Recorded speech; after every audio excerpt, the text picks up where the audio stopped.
бизде ден соолукка келебиз да. Ошол сыяктуу эле мен да ден соолукка келгем. Бирок именно өзүмдүн ден соолугум эмес, мен келинимдин ден соолугуна келгем да.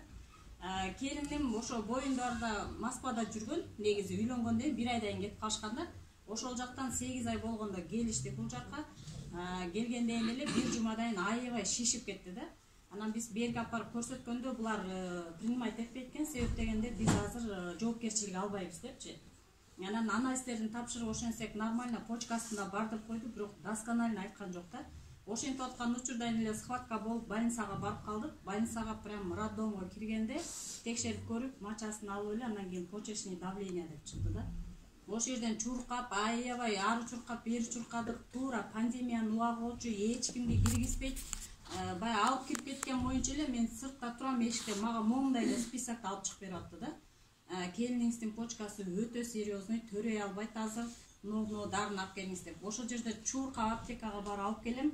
Кайра 1 сааттан кайра жөнөтөт, ушинтип атып эртең менен саат 5те барганбыз, таңгы убакыт, кечки саат 11де зорго төрөт да. Мындай биринчиден Алла Тааланын күчү менен, экинчиден ушундай укол дарынын күчү менен, анан медициналарга да рахмат, бирок ошолордун жардамы менен. Бирок аябай кыйналып төрөдү да, прям 2 колунда капельница, жан башында төрөгөндөн эртеси күнү карасам байкушум могуйжа жөн эле жана наркоманка тим эле.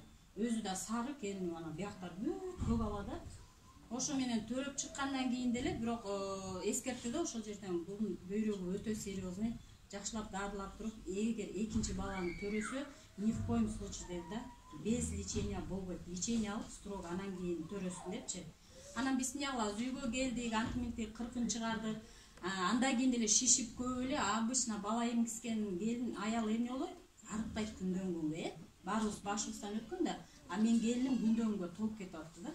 Толуп эле анан халаты батпай, кийими батпай эле, өзүнүн настроениясы жок, көздөрү шишийт, ушинтип эле баштады. Анан эмне болду десем эле ушинтип ооруп атат, түндү уктаган жокмун. Кайра баштан барып текшеринсек эле почкасын серьезно дарылаш керек деди. Бирок азыр бала эмгисип атканда укуштуу укол дарыны бере албайбыз деди да.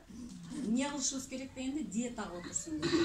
Анан чөп чай ичсин деди да. Вот ошо менен эмне кылабыз эми? Неберем кичинекей эле төрөлгөн 2 кг 600.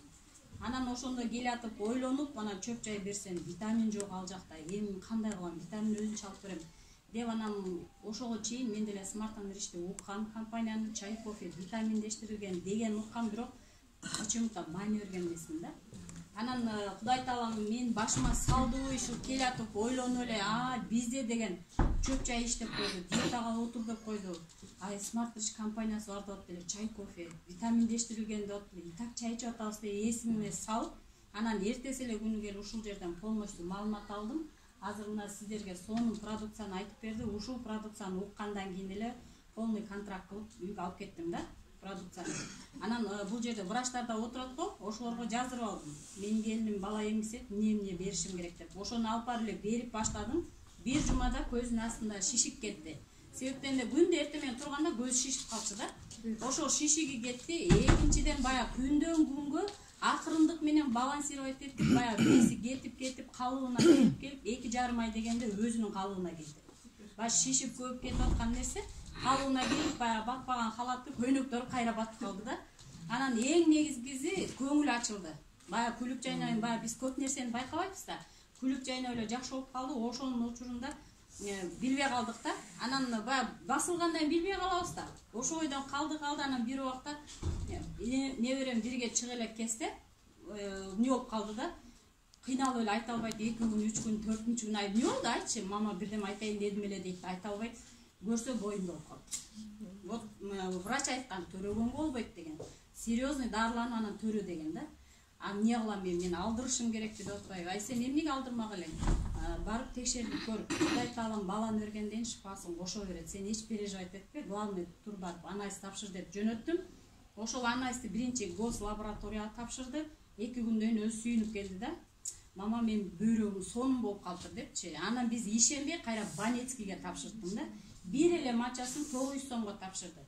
Ошол мачасын тапшырганда да 2 күндөн таптаза чыкты.